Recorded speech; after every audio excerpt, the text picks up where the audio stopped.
ദൈവം സ്ഥാപിച്ച സംവിധാനമാണ് കുടുംബം.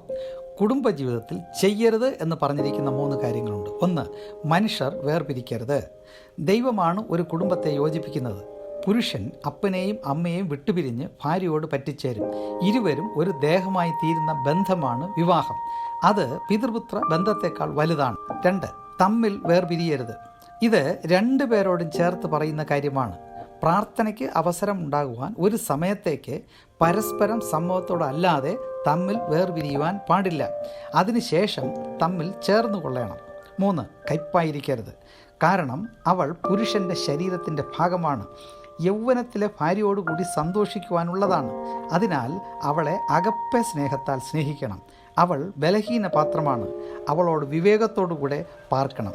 അവൾക്ക് ബഹുമാനം കൊടുക്കണം. അല്ല എങ്കിൽ പ്രാർത്ഥനയ്ക്ക് മുടക്കം വരും. അതുകൊണ്ടാണ് ഒരിക്കലും ഭാര്യമാരോട് കയ്പായിരിക്കരുത് എന്ന് പറഞ്ഞിരിക്കുന്നത്.